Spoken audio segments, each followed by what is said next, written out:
Hi everyone, welcome and welcome back to the channel. कैसे हैं आप सभी।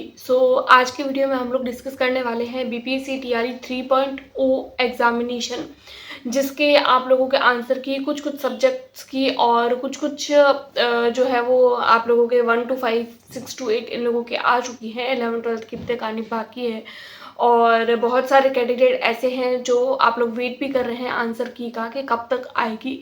और उसके अलावा आज की वीडियो में हम लोग डिस्कस करेंगे बीपीएससी टीआरई 3.0 का जो रिजल्ट है वो कब तक आएगा। और सबसे मेन इंपॉर्टेंट बात जो आज की वीडियो का हमारा टॉपिक होने वाला है वो होने वाला है आप लोगों के कि अगर आप लोगों को रिजल्ट आ जाता है और अगर आप लोग सेलेक्ट हो जाते हैं तो हम लोगों को डॉक्यूमेंट वेरिफिकेशन के लिए अपने डॉक्यूमेंट्स प्रिपेयर करना रहता है। तो कौन कौन से ऐसे डॉक्यूमेंट्स हैं जो आप लोगों को प्रिपेयर करने की ज़रूरत है और कौन कौन से ऐसे डॉक्यूमेंट्स हैं जो आप लोगों को मैंडेटरी चाहिए कि ये डॉक्यूमेंट्स आप लोगों के पास में होने चाहिए। क्योंकि देखिए, एक बार अगर रिजल्ट आ गया और रिजल्ट आने के तुरंत बाद जो है वो ये आप लोगों को डॉक्यूमेंट वेरिफिकेशन के लिए बुला देंगे। जैसे ही डॉक्यूमेंट वेरिफिकेशन के लिए बुलाएंगे, बहुत कम टाइम पीरियड आपके पास में होता है डॉक्यूमेंट को वेरीफाई करने के लिए। फिर जहाँ पर आप लोगों को जो है वो डॉक्यूमेंट वेरिफिकेशन के लिए जाना होता है, तो कई बार ऐसा होता है कि कैंडिडेट जो है वो जल्दबाजी में या फिर हड़बड़ाहट में कुछ अपनी जो डॉक्यूमेंट्स हैं वो भूल जाते हैं, या फिर कई बार जो है वो पुराने डॉक्यूमेंट्स होते हैं तो उनको रीन्यू कराना होता है। जैसे आप लोगों का जो है वो जैसे कोई दिव्यांगता वाला होता है या फिर आप लोगों के जो कैटेगरी का होता है, तो कई बार ऐसे सर्टिफिकेट्स भी होते हैं जिनके अपने एक पर्टिकुलर फिक्स डेट होती है। उस डेट तक ही वो सर्टिफिकेट मान्य रहता है और उसके बाद में उसको रीन्यू कराना होता है। तो बहुत सारे सर्टिफिकेट्स ऐसे आप लोगों के पास में भी होंगे जो आप लोगों को रीन्यू कराने की ज़रूरत है। आज की वीडियो में हम लोग डिस्कस करेंगे कि कौन कौन से ऐसे डॉक्यूमेंट्स हैं जो आप लोगों को अभी से तैयार करके रखने चाहिए। अगर आप लोगों ने अपना जो है वो, क्योंकि आप लोगों को पता है कि आप लोगों ने जो है वो अपने जो मार्क्स है वो आंसर की के बेसिस पर चेक कर लिए होंगे। साथ ही साथ आप लोगों ने एज पर बहुत सारी जगह से आप लोगों ने अपने कट ऑफ भी चेक कर ली होगी कि कितनी इसकी कट ऑफ जाने वाली है। तो अगर आप लोगों को लगता है ना कि आप लोग के एक सेफ क्राइटेरिया के अंदर आ रहे हैं, तो आप लोग अपने डॉक्यूमेंट्स को अभी से इकट्ठा करना स्टार्ट कर दीजिए। क्योंकि एक बार अगर आप लोगों का डॉक्यूमेंट वेरिफिकेशन स्टार्ट हो गया, फिर आप लोगों के पास में इतना प्रॉपर टाइम नहीं होगा कि आप लोग अपने डॉक्यूमेंट्स को इकट्ठा करें, फिर उनको जेरॉक्स करवाएं। कुछ की ओरिजिनल भी, कुछ की मतलब लगभग सबकी ही ओरिजिनल चाहिए होती है, साथ साथ जेरॉक्स की भी ज़रूरत रहती है। और कई बार ऐसा होता है कि डेट भी निकल जाती है और हमारे डॉक्यूमेंट सबमिट नहीं हो पाते हैं। तो इनके बारे में डिस्कस करेंगे कि कौन कौन से डॉक्यूमेंट्स की ज़रूरत रहती है।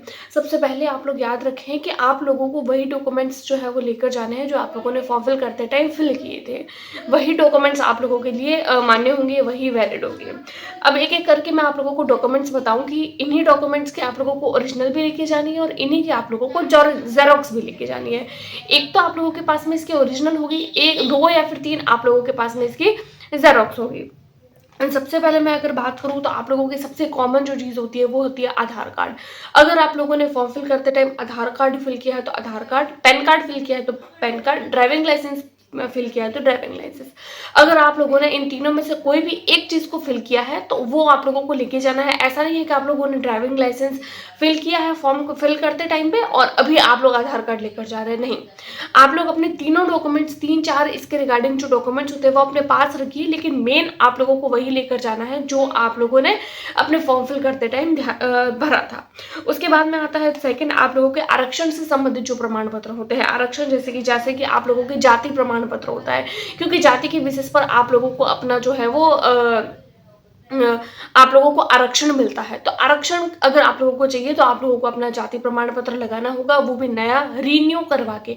बहुत पुराना है तो वो आप लोगों के लिए वैलिड नहीं होगा। आप लोगों को रीन्यू कराना है अगर बहुत पुराना है और अभी हाल फिलहाल में बनवाया है तो आप लोगों को वही लेकर जाना है। जैसे ओबीसी हो गया, ईडब्ल्यूएस का सर्टिफिकेट आप लोगों को चाहिए। उसके अलावा अगर आप लोग किसी कास्ट से स्पेशल, देखिए जनरल वालों के लिए तो जनरल का होता है तो कोई कास्ट का सर्टिफिकेट नहीं चाहिए होता है, क्योंकि ना ही कोई आरक्षण है ना ही कोई सर्टिफिकेट है। इसके अलावा अगर आप लोग किसी अन्य कास्ट से रिगार्डिंग है जिसका आप लोगों को आरक्षण चाहिए, आप लोग चाहते हैं कि आप लोगों को आरक्षण मिले, तो आप लोगों को उसका सर्टिफिकेट लगाना होगा, वो भी नया, तो ही आप लोगों को उसका आरक्षण मिलेगा। दूसरा आता है आप लोगों के निवास प्रमाण पत्र। निवास प्रमाण पत्र अगर आप लोग बिहार के हैं तो आप लोगों को निवास प्रमाण पत्र लगाना होगा। आउट ऑफ बिहार के हैं तो आप लोगों को लगाने की जरूरत नहीं है, क्योंकि आप लोग आउट ऑफ बिहार के कहलाएंगे। तो आप लोगों को जो है वो अपना सर्टिफिकेट, अगर आप लोग प्रॉपर बिहार के हैं तो आप लोगों को लगाना होगा, क्योंकि अगर बिहार के कैंडिडेट, जैसे महिलाएं हैं बिहार की, वो अगर लगाती है तो उनको सीटेट में जो है वो मार्क्स का जो है वो फायदा रहता है, आरक्षण मिलता है। 82 मार्क्स ही लाने होते हैं उन लोगों को। तो ये कुछ कुछ बातें ध्यान रखें। बाकी अदर अगर आप लोग किसी अदर स्टेट से बिलोंग करते हैं तो आप लोगों को इसकी जरूरत नहीं पड़ेगी। निवास प्रमाण पत्र अगर आप लोग प्रॉपर बिहार के हैं तो ही आप लोगों को लगाना है। ये हो जाते हैं 3 डॉक्यूमेंट्स। उसके बाद में आता है दिव्यांगता प्रमाण पत्र। अगर आप लोग दिव्यांग हैं, क्योंकि दिव्यांगता प्रमाण पत्र लगाना इसीलिए जरूरी है क्योंकि अगर आप लोगों ने फॉर्म फिल करते टाइम पे दिव्यांगता का फॉर्म भरा है तो आप लोगों को उसके बेसिस पर जो है वो आरक्षण मिलेगा और इसकी जो कट ऑफ होती है वो तो बहुत कम जाती है। और अगर आप लोगों ने फॉर्म फिल करते टाइम पे ये चीज फिल करी है कि आप लोग दिव्यांग है, लेकिन अगर आप लोग सर्टिफिकेट नहीं देते हैं तो आप लोगों के बाकी सारे सर्टिफिकेट्स वैलिड नहीं होंगे। तो इसका सर्टिफिकेट आप लोगों को लगाना जरूरी है। आप लोगों के लिए अगर वैलिड है ये सर्टिफिकेट लगाते हैं तो आप लोगों को आगे आरक्षण मिलेगा और आप लोगों की इसकी कट ऑफ बहुत कम जाती है तो बहुत ज्यादा आप लोगों को फायदा मिलेगा। उसके बाद में आता है भूतपूर्व सैनिक से संबंधित दस्तावेज। भूतपूर्व सैनिक से संबंधित दस्तावेज का मतलब है अगर आप लोग भूतपूर्व सैनिक है, उसके कोई रिश्तेदार है या फिर उनसे रिलेटेड अगर आप लोग कोई जो है वो बिलोंग करते हैं और अगर आप लोगों को लगता है कि आप लोगों को इसका आरक्षण, ये भी सर्टिफिकेट आरक्षण के लिए ही होता है, तो अगर आप लोगों को इसका आरक्षण चाहिए तो भी आप लोगों को इसका सर्टिफिकेट लगाना होगा। उसके बाद में देखते हैं स्वतंत्रता सेनानी के पोता पोती या फिर नाती नातिन होते हैं। अगर आप लोगों ने फॉर्म फिल करते टाइम पे इस चीज को फिल किया है कि हम स्वतंत्रता सेनानी के या पोता है, पोती है या नातिन है, तो इस तरीके से आप लोगों को इसका सर्टिफिकेट भी लगाना होगा। उसके बाद में देखते हैं सीटेट, बीटेट, पेपर 1, पेपर 2 कोई भी आप लोगों ने दिया है। सीटेट का पेपर 1 दिया है तो पेपर 1, पेपर जो है वो 1 to 5 के लिए पेपर 1 या फिर सीटेट का पेपर 2 आप लोगों को 6 to 8 के लिए। उसके अलावा बीटेट का दिया है, सीटेट नहीं है तो बीटेट होगा, सीटेट की जगह बीटेट लगाना है। इसका सर्टिफिकेट साथ में इसकी मार्कशीट, ये तो हो जाते हैं कुछ सर्टिफिकेट। उसके बाद में आता है बिहार एस्टेट 11-12 के लिए आप लोगों को बिहार एस्टेट चाहिए, 9-10 के लिए एस्टेट चाहिए, एस्टेट का पेपर 1 पेपर 2। अब आप लोग अपने एलिजिबिलिटी के हिसाब से देख लीजिए, आप लोगों ने 1 to 5 का फॉर्म भरा है, 6 to 8 का भरा है तो सीटेट, 9-10 का 11-12 का भरा है तो आप लोगों को एस्टेट का चाहिए। तो ये सर्टिफिकेट्स आप लोगों को अपने हिसाब से 1 to 5 का पेपर भरा है तो सीटेट का पेपर 1, 6 to 8 के लिए भरा है तो 6 to 8 के लिए सीटेट का पेपर 2। तो आप लोग अपनी एलिजिबिलिटी के हिसाब से अपने अपने सर्टिफिकेट्स को इकट्ठा करके रख दीजिए। उसके बाद में आता है जन्मतिथि प्रमाण पत्र। अब जन्मतिथि प्रमाण पत्र कोई अलग से नहीं होता है, इसके लिए आप लोगों को सिर्फ अपनी 10th की मार्कशीट लेकर जानी है। 10th की मार्कशीट के बेसिस पर आप लोगों की जन्म तिथि जो है वो निर्धारित हो जाती है, उसके बेसिस पर ही, क्योंकि जो 10th की होती है उसी के बेसिस पर 12th की बनती है, उसी के बेसिस पर ग्रेजुएशन की, उसी के बेसिस पर आप लोगों के पीजी, डीएलएड, बीएड उसी के बेसिस पर बनती है। तो 10th की मार्कशीट इंपॉर्टेंट है, 10th की मार्कशीट को आप लोग मैंडेटरी रखिए। उसके बाद में आता है आप लोगों की शैक्षणिक योग्यताएं जो अभी आप लोगों ने किया है। जैसे आप लोगों ने 10th 12th ग्रेजुएशन तो किया ही है, जैसे 10th और 12th की तो कॉमन है आप लोगों के सर्टिफिकेट, साथ ही साथ आप लोगों की मार्कशीट। उसके अलावा अगर आप लोगों ने डीएलएड किया है तो डीएलएड का, बीएड किया है तो बीएड का, ग्रेजुएशन किया है तो ग्रेजुएशन का, पीजी किया है तो पीजी का, वो आप लोग अपने अपने योग्यता के हिसाब से, जैसे आप लोग 1 to 5 का पेपर भरा है तो क्या चाहिए, 6 to 8 का चाहिए भरा है तो क्या चाहिए, 9, 10, 11, 12, वो आप लोगों के अपने स्तर के हिसाब से आप लोगों को अपने अपने सर्टिफिकेट्स को, अब वो आपको पता है कि आप लोगों ने फॉर्म फिल करते टाइम पे कौन सा जो है वो सर्टिफिकेट लगाया था। पेपर सीट अगर आप लोगों ने, मान लीजिए अगर आप लोगों ने 11-12 का लगाया है तो आप लोगों को पीजी चाहिए तो पीजी आप लोगों को लगाना पड़ेगा। 1 to 5 का लगाया है तो आप लोगों को डीएलएड चाहिए, 12th चाहिए, ग्रेजुएशन हो तो ग्रेजुएशन। अब इसके अलावा आप 1 to 5 में पीजी तो मांगेगा नहीं, अगर आप लोगों ने फिल किया तो आप ले जा सकते हैं, बाकी जरूरी नहीं है। ठीक है, तो आप लोगों को पता ही है कि आप लोगों को कौन कौन से इस टाइम पे अपने अपनी कैटेगरी के हिसाब से कौन कौन से सर्टिफिकेट्स आप लोगों को चाहिए, मार्कशीट प्लस सर्टिफिकेट। उसके बाद में आता है काफी फोटोज, काफी मतलब 20 से 25 फोटोज आप लोगों को, हर स्टेप पे आप लोगों को फोटो की जरूरत रहेगी। ओरिजिनल फोटोज आप लोगों को अपने पास में जरूर रखने हैं। उसके बाद में ये तो हो जाती है कुछ 10 से 12 डॉक्यूमेंट मैंने आप लोगों को बताया है, लगभग 12 डॉक्यूमेंट बताए हैं। ये डॉक्यूमेंट्स आप लोगों को अपने पास, ये सारे के सारे आप लोगों को ओरिजिनल प्लस इसकी 4 से 5 जेरोक्स, हर एक स्टेप पे आप लोगों को जेरोक्स भी चाहिए, ओरिजिनल तो आप लोगों को चाहिए ही चाहिए। तो ये डॉक्यूमेंट्स आप लोगों को जरूर अपने पास में रखने हैं।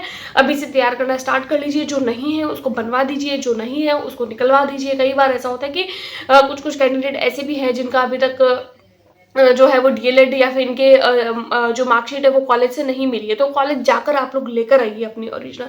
कॉलेज वाले नहीं दे रहे तो यूनिवर्सिटी से लेकर आइए। उसके बाद में अब हम लोग बात कर लेते हैं रिजल्ट को लेकर। ये तो हो जाती है डॉक्यूमेंट्स को लेकर बात, डॉक्यूमेंट आप लोग अपने अपने तैयार कर लीजिए। अब हम बात करते हैं रिजल्ट को, कि रिजल्ट इसका कब तक आएगा। तो देखिए रिजल्ट आप लोगों के आज ही जो है वो, कल ही हमारे पास में जो रजनीश कुमार जी है, जिनकी हर एक न्यूज़ सही होती है और लगभग 99% न्यूज़ उनकी सही होती है, जो मैं यहाँ पे लगा भी रही हूँ। साइड में व्हाट्सएप की एक कटिंग है कि उसमें क्लियर लिखा हुआ है कि उस आप लोगों के बीपीएससी टीआरई 3.0 का जो रिजल्ट है वो 20 अक्टूबर तक आ सकता है।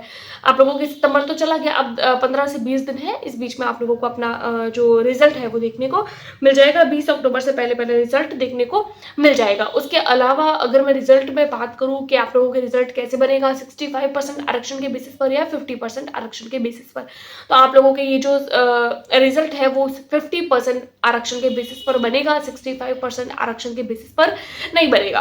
तो 3 चीजें आप लोगों को मैंने बता दी। तो आप लोगों के रिजल्ट कैसे बनेगा, आप लोगों के डॉक्यूमेंट्स कौन कौन से चाहिए, और तीसरे आप लोगों का रिजल्ट कब आएगा।